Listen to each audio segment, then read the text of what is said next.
Alhamdulillahirrahmanirrahim buat jamaah yang baru bergabung. Hari ini pembahasan kita seru sekali yaitu sholat ketinggalan mulu. Diterima nggak ya? Subhanallah. Nah jamaah ini tadi sudah dibahas sebelumnya oleh guru-guru kita ya. Bagaimana adab-adab kita juga kalau mengingatkan imam, kalau imamnya lupa dalam sholat. Dan bagaimana ketentuan-ketentuannya jika kita telat sholatnya. Nah Ustazah Lulung ini kembali dengan pertanyaan yang tadi Yang ya. tadi masih penasaran. Bagaimana nih Ustazah kalau misalnya orang sholatnya udah telat udah masuk ke waktu selanjutnya. Nah itu apakah diterima atau tidak? Oke. Bismillahirrahmanirrahim, jamaah Islam terindah yang dirahmati Allah, jamaah alhamdulillah. Sholat, maghrib pokoknya isya, ya kan? Keburu-buru karena takut keburu isya. Kebetulan dia belum ngambil yang namanya mungkin yang tadi dinyatakan waktu uzur misalnya jamaah atau jamaah kosor gitu ya. Nah kalau kita sholat terburu-buru, kita udah pernah bahas ya, bahkan tadi juga Ustadz udah bilang bahwa kalau kita buru-buru bagaimana dapat khusyuknya. Masalahnya tadi dia cuma dapat yang namanya mengambil waktu biar nggak telat atau biar nggak ketinggalan. Ada di dalam hadis dari riwayat Muslim dan hadis Bukhari nomor 580 dari Abu Hurairah. Ada jawaban dari hadis ini, kalau memang dia terburu-buru karena waktu yang tadi waktu darurat, ketika dia sholat maghrib baru dapat 1 rakaat azan isya. Nah ini dinyatakan dalam hadis Abu Hurairah dia mendapatkan rakaat penuh. Asalkan tadi bukan dalam keadaan lalai-lalai atau abai. Tapi bahkan di dalam hadis lain ya ketika memang dia akan mengambil yang namanya waktu uzur tadi, dia bisa aja kenapa gak di jamaah aja maghrib sama isya. Karena apa? Daripada terburu-buru, karena apa? Sholat terburu-buru tidak akan mendapatkan target sholat. Karena target sholat pemirsa adalah 3. Yang pertama adalah dia istirahat jiwa. Ketika Nabi bersabda kepada Bilal bin Rabah, wahai Bilal arih Nabi sholati. Istirahatkan jiwa kita dengan sholat. Karena kalau kita istirahat badan tidur, ya kan? Dan yang kedua target sholat adalah menghilangkan mencegah perbuatan keji dan mungkar. Inna sholata tanha anil fahsya'i wal mungkar. Mencegah perbuatan keji dan mungkar. Dan yang ketiga sholat kalau nggak terburu-buru gitu ya. Ketika dia husuk kan dapat tadi itu pertama istirahat jiwa, yang kedua sebagai pencegah perbuatan keji dan mungkar, dan yang ketiga sebagai alat berkomunikasi dengan Allah. Gimana mau komunikasi sama Allah kalau terburu-buru? Karena apa? Nggak dapat target. Bismillahirrahmanirrahim. Amin. Allahu Akbar. Padahal di dalam hadis yang sangat masyhur dari Umar bin Khattab, kan kita baca Al-Fatihah saling tanya jawab dengan Allah. Bismillahirrahmanirrahim. Alhamdulillahirabbil alamin. Oh, hambaku sedang memuji aku. Hamidani abdi dan seterusnya sampai ke iyyaka na'budu wa iyyaka nasta'in. Jadi, pemirsa, kalau yang namanya kita terburu-buru karena uzur, yaitu tadi kembali ke hadis Muslim dan Bukhari dalam riwayat 80. Ketika dapat 1 rakaat sudah dihitung 3 rakaat kalau keburu azan isya. Tapi kalau dia dalam artian waktu yang haram karena dia lalai, maka dia tidak diterima sholatnya. Kalaupun dia memang salah, artinya dia harus bertobat kepada Allah Subhanahu wa taala. Gini ya. Jadi mudah-mudahan kita enggak melalaikan sholat ini. Jadi jangan sampai kita Allah Maha Penyayang, Allah Maha Pengasih. Kadang kita terlalu pede. Padahal kan dengan kita sholat kita hidup kita bahagia, benar gak sih? Benar. Ini gimana mau bahagia? Karena sebenarnya kita yang butuh ya Umi. Kita yang butuh kepada Allah, kita tuh yang cinta kepada Allah. Karena sholat gak sholat juga kata Allah, gue gak butuh sama lo yang butuh sama gue. Kalau bahasanya begitu deh, ini bahasa sopannya. Ente berhajat kepada aneh, tapi aneh nggak berhajat pada ente. Yang bikin kita bahagia itu sholat, tepat waktunya nggak sih? Beda lo gue sama anak ente itu sopan, satunya sopan ya? Bukan masalah sopan, beda huruf. Oh beda huruf. Gitu. Dan ternyata kebahagiaan ini hanya dia dapatkan dari sholat. Kalau capek badan silahkan tidur, karena apa?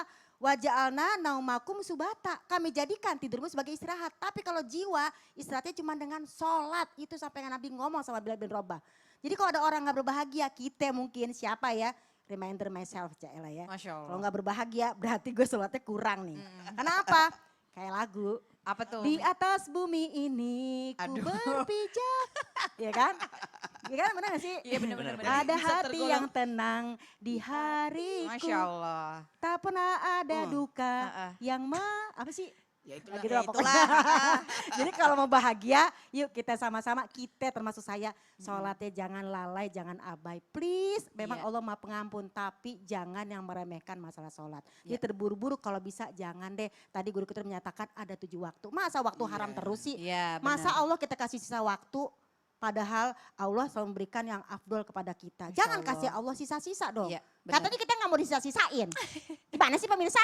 Maaf. Jadi sekali lagi ya, Emosi. ini Masya Allah ya Umi ya, tadi dari hadis pun juga disebutkan ini Masya Allah banget, berarti Allah tuh memberikan kita kemudahan banget ya. Bahkan kita Banyak. telat tapi udah masuk 1 rakaat pun Allah menghitung itu menjadi Rokaat yang penuh. rokaat Yang yang penting penuh, terusin sholatnya, Masya jangan pas Allah. ajan udah selesai, jangan. Iya benar, tapi sekali lagi dengan alasan yang syar'i ya jemaah. Jadi jangan disengajain, benar-benar kita juga harus melakukan hal-hal yang bermanfaat. Jangan sampai sia-sia dan sampai sholatnya ketinggalan ya, subhanallah. Nah ini berikutnya nih Ustadz Syam, aku mau nanya. Siap. Aduh. Insyaallah. Ustadz, ini misalnya aku mau pergi nih ya, entah itu mau keluar kota atau sekedar masih di dalam kota nih Ustadz. Tapi kan yang namanya jalan misalnya macet. Nah maksudnya ini jangan sampai dijadikan alasan nih, aduh macet lagi ntar aja deh sholatnya dijamaknya sampai rumah. Nah padahal sebenarnya mungkin ada masjid deket situ, tapi karena macet kita juga jadinya ada rasa malas, mungkin kita jadinya udah deh di rumah aja. Nah itu gimana sih Ustadz sebenarnya? Boleh nggak? Di jamak. Di jamak. Alasannya males. Ya kejebak macet alasannya, tapi sebenarnya kan bisa Udah, aja perjelas gitu. dulu alasannya nih. Males atau kejebak macet? Ya mungkin kejebak macet iya, tapi bisa juga kalau males gimana? Karena mungkin sebenarnya Bukan. masjid udah deket. Harusnya bukan karena alasan malas, karena alasan malas tidak bisa ditolerir. Iya. Alasannya macet dan kalau saya mampir tidak Jadi, memungkinkan. tidak memungkinkan. Tidak memungkinkan. Jangan malas, kalau malas tidak bisa ditolerir. Tapi kadang-kadang suka gitu kan alasan bentar aja malas. deh, nah itu Atau tuh. ya lebih tepatnya mungkin pakainya kotor. Nah Ya, mungkin tidak bisa. ya, Nah itu alasan yang gimana? lain lah yang lebih. Oke, Tapi dia bismillahirrahmanirrahim. jujur Pak Ustadz, jujur, males. Ya, pokoknya malas, tidak ada toleransi kalau malas, Oke. tidak ada toleransi. Ya, bismillahirrahmanirrahim. Semua pendapat yang akan kami sampaikan hikmahnya adalah bahwa saking pentingnya sholat. Bukan karena kita mau menggampangkan sholat, tapi kita harus menyampaikan ini supaya orang-orang di luar sana dalam keadaan apapun Anda atau kami secara pribadi juga dalam keadaan apapun kita tidak akan pernah boleh meninggalkan sholat. Karena sholat itu selalu ada rukhsah di dalamnya, selalu ada keringanan di dalamnya. Baik, sekarang kita akan bahas tentang jamak. Jamak itu adalah menggabungkan 2 sholat di satu waktu. Menggabungkan 2 sholat di satu waktu. Masing-masing ada temannya. Duhur temannya, asar, maghrib temannya isya, subuh tidak ada temannya, sendirian. Jadi zuhur berteman dengan asar. Jamak itu digabungkan antara zuhur dan asar. Entah asarnya yang ditarik ke zuhur atau zuhurnya yang diakhirkan ke asar. Begitupun dengan maghrib, isya. Lalu ulama mengatakan bahwasanya kapan boleh orang menjamak sholat. Yang pertama ketika dia bepergian.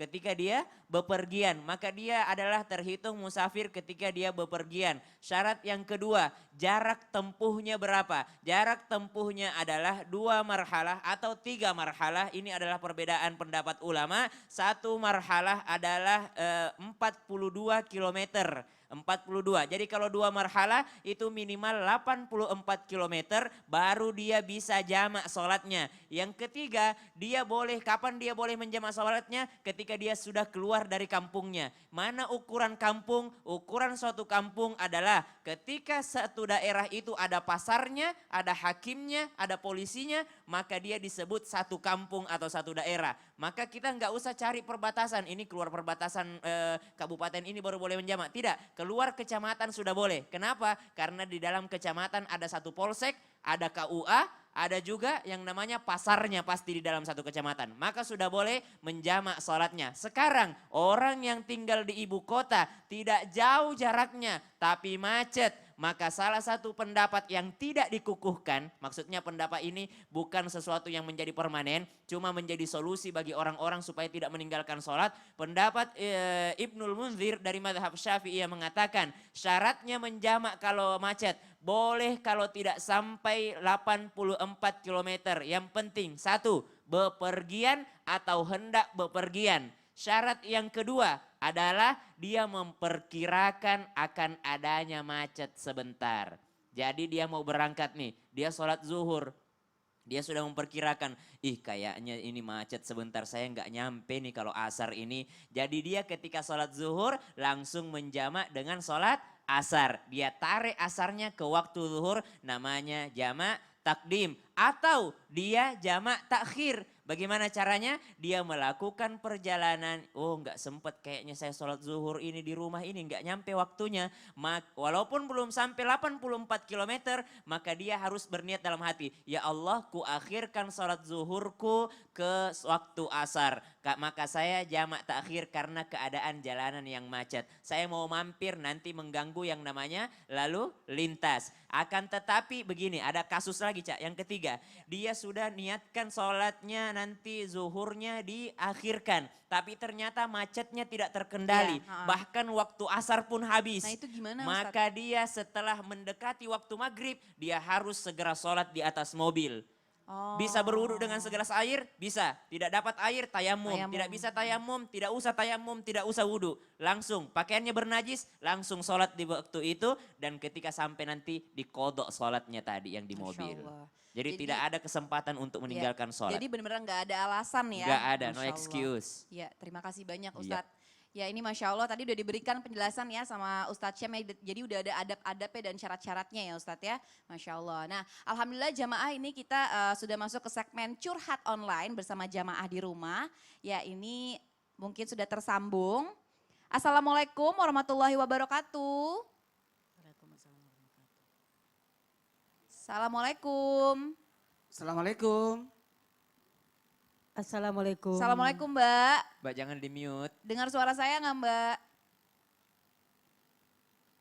Assalamualaikum. Ya di handphonenya ada Ya. ada mikrofon itu ditekan ya. Iya, mungkin di mute kali Mbak. Coba di unmute dulu mungkin. Nggak dengar kayaknya dia. Ya, halo. Halo. Assalamualaikum. Assalamualaikum. Assalamualaikum. Jadi jamaah bisa nanya ya. Iya, jadi tuh Jadi enak kalau nih. jadi Ustadz. kali ini sambil kita nunggu ya. Jadi jamaah bisa bertanya yang di rumah nih gimana sih? Lah, aku mau. Ah ya udah. Oh udah. Udah, coba. Assalamualaikum. Assalamualaikum. Assalamualaikum. Ya, silakan Mbak. Assalamualaikum warahmatullahi wabarakatuh. Assalamualaikum. Saya mau curhat.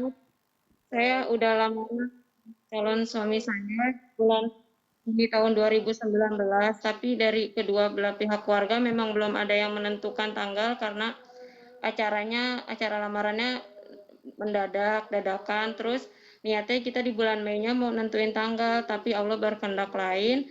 Ayah dari calon mertua saya diberhentikan kerja, dan di bulan Juninya ayah dari calon mertua saya kena stroke. Jadi kita belum bisa ada yang nentuin tanggal pernikahan karena kondisinya tidak memungkinkan. Dan ternyata di bulan Agustusnya calon suami saya yang harusnya bisa diangkat jadi karyawan tetap dan pegawai tetap, tapi harus diberhentikan kerja. Dan di bulan Novembernya ternyata ayah dari calon mertua saya meninggal. Sampai di bulan akhir tahun 2019 kita belum ada yang menentukan tanggal pernikahan karena emang kondisinya kurang memungkinkan. Tapi saya di keluarga saya pun banyak ditanya mau sampai dibawa kemana hubungan ini, sampai kapan. Dan sampai bulan Juni sekarang pun calon dari suami saya belum mendapatkan pekerjaan juga Pak Ustadz.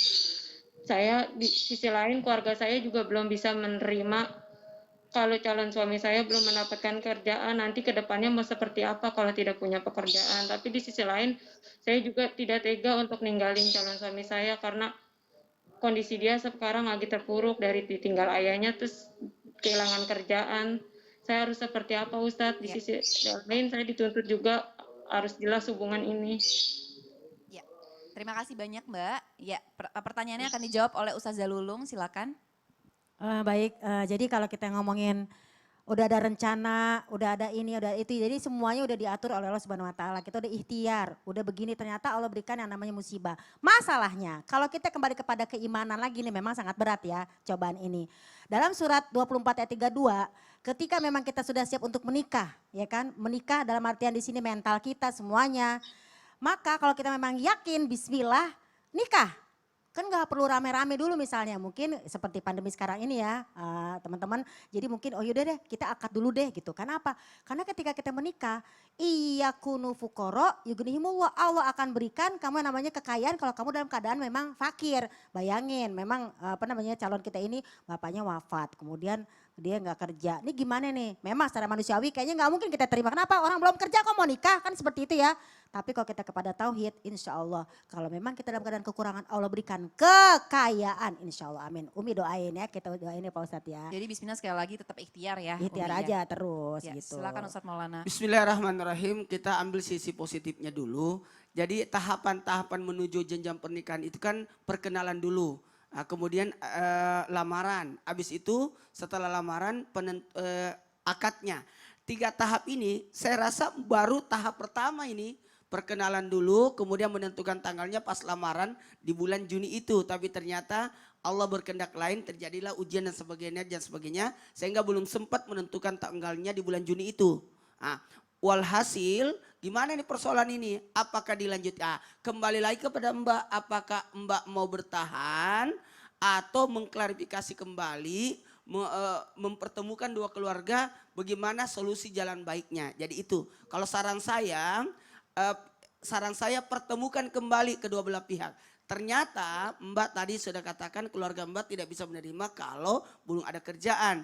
Nah, jadi lebih baik diklarifikasi ulang lagi. Ya. Ya, jadi sekali lagi kemungkinan harus ada mediatornya juga Mediator ya Ustadz lagi, ya. ya. Oh, Masya Allah. Kalau berarti mengulang dari awal lagi. Ya, ya, terima kasih banyak Ustadz Maulana. Nah Mbak gimana, apakah ada yang mau ditanyakan lagi Mbak? Tapi kalau seandainya kondisi kayak gini ada tiba-tiba ada laki-laki yang ingin lebih serius, gimana Ustadz hukumnya? Saya harus kayak gimana sepertinya? Ya, makasih banyak Mak. Itulah tadi saya katakan mediasi dulu kembali pada saat gimana nih, apakah masih mau lanjut atau tidak, karena masa lamaran itu tidak boleh terlalu jauh dengan akad nikah karena takutnya ada godaan.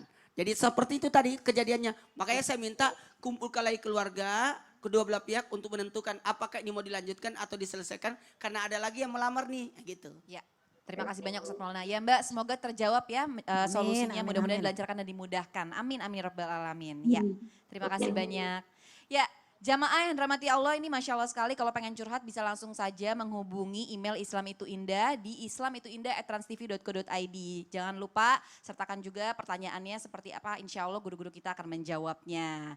Nah Ustadz, ini aku mau nanya nih Ustadz nih. Nah, ini kalau misalnya, ini sebenarnya pertanyaan dari jamaah laki-laki ya kali ini ya. Nah ini aku mewakili pertanyaannya, kalau ada hadas besar atau sehabis mimpi basah, terus terbangun tidurnya, nah ini tapi waktu sholat subuh udah mau habis nih, apakah sebaiknya dia mandi besar dulu atau langsung aja sholat? Tapi kan kalau mandi besar dulu, nah ini kan udah mau habis waktunya nih Ustadz, nah ini harus gimana sih Ustadz? Mandi dulu. Astagfirullah. Mau tahu kenapa saya katakan mandi dulu? Karena ya itulah nanti aja yang terjadi lebih panjang, maaf ya Ca. Ini beneran kaget loh. Masya Allah.